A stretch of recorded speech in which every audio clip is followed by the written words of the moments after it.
Hello everybody. In my last car chat I talked about the brand new and very divisive Land Rover Defender. One thing about that car that shocked quite a few people is the price.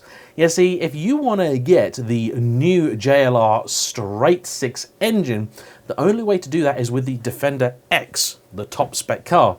And that comes with a price tag of just over £80,000. And naturally, that got me thinking, because like all of my YouTuber brothers and sisters, I'm sat here trying to think of new and interesting content to make without leaving the house. And so I thought I'd do, well, to be honest with you, I thought I'd do the same thing that I do even when there isn't a global pandemic happening and we're all stuck at home. I would go window shopping. So I would like to invite you to look at 5 alternatives to the Land Rover Defender. And they're not the same sort of thing, but they're 5 cars that you could have for less than the price of a 6-cylinder petrol Defender. And if any of these vehicles interest you, I recommend you speak to my friend Daryl at HOLMESDALE Finance to get a quote. It might not be entirely possible right at this point in time, right when I'm recording, but you can give him a phone call anyway. I know that he's still in the office. I know that not all finance companies are currently working or working as normal at the moment, but you know the drill, right? His details are down below. So let's get started, shall we? For just £1,000 less, for $78,995, you can bag yourself this very unusual, very interesting, currently one-of-one vehicle. It's a 4x4 with a difference. It's a wide-bodied Alfa Romeo Stelvio Quadrifoglio. Now, I only know this car because I happened to bump into it a few weeks ago. I was doing some of my last filming at Total Head Turners, and then just around the corner from them is this place called Deranged in Essex. They specialise in the sort of more unusual, interesting, customised stuff, a lot of wide-body, big cars, that kind of thing, and they've built this thing. It's currently the only one of its kind, and I have to say, in the flesh, it's actually quite a mean-looking thing. It looks pretty cool. So it is, as far as I can tell, mechanically unchanged, or certainly in terms of engine and stuff like that, but it's got this big wide body treatment, the classic look sort of wheels that you would expect with this kind of thing. They're 22-inch Vossens, which actually aren't as big as they probably could have gone, so I'm glad for that. So the carbon fibre bonnet, all sorts of bits on it, and it looks mean. It looks crazy. I kind of love it.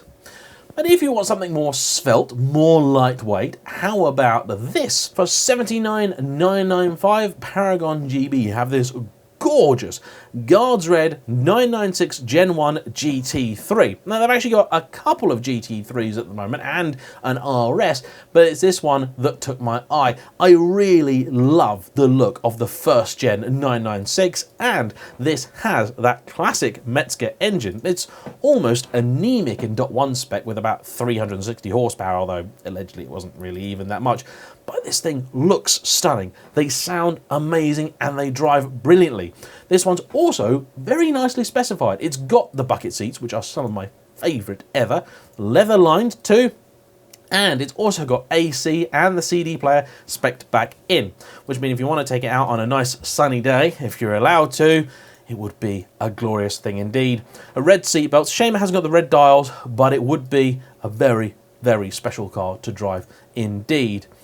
GT3, not your bag, but still want something red and sporty? Well, for a mere $62,950, we have from YouTube favourites Redline this Ferrari F430. If you're thinking of your first Ferrari, it probably should be Rosso Corsa, shouldn't it? And this car looks stunning. Prices of these had already started to fall at the end of last year, beginning of this year, and this is now what I'd have been paying for a car like this a few years ago. It's a lot of car for not a lot of money. In the F430, the F1 gearbox was pretty much as good as it ever got. So it's not as good as a modern dual clutch system, but it's pretty decent and it's going to be quite exciting to use. You've got that classic Ferrari flat plane crank V8 producing quite a bit of power. They were just about shy of 500 from memory. Let me double check here, 490.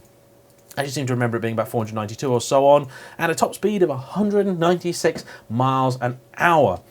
The interior is absolutely glorious. Black leather, red stitching, red carpets. This is a very, very special car for less than the price of a Defender. But maybe you want something that's a little more luxurious? Well, about the same age as that F430, how about this land yacht? From Centurion Automotive, we have this 2005 Maybach 62. Now, from some angles, this does look very much like a Mercedes S-Class with bells on. In particular, if you look at the front of the car, the driver's seat, you'll recognise a lot of different parts from the W220 era S-Class, the same as mine. But it's not the front that you should be looking at. Here's the money shot. Oh yeah. Now, the front grille of this car might make it look a little bit like a sort of Chinese knockoff limo, but the back is presidential suite, pure and simple. It's stunning. Not entirely sure about the colour choices, but it's absolutely sensational. I have sat in the back of one of these, sadly it wasn't moving, a few years ago, and trust me, it's every bit as nice as it looks. Now, you can even tell that these seats are pretty much the same design as in my S-Class, and that's no bad thing, because they wear the miles very well, they're extremely comfortable, and it's a very nice place to have your champagne. It's got proper little fold-out tables, TVs in it. It is a proper thing. Yeah, no doubt it's gonna drink like a fish, but come on. What a machine. It's mighty, it's amazing. You could probably get a more modern 7 Series or S-Class with a better spec that's going to be more reliable than this for the money, but if you want to go full baller, not a bad way to go. But what if you want something that is going to be a potential future classic? How about this then? A Defender. There are quite a few Defenders in the classifieds, and I wasn't sure quite which one to choose. Now, the fact is that for £80,000 you could have yourself a Defender and enough change to buy that Ferrari.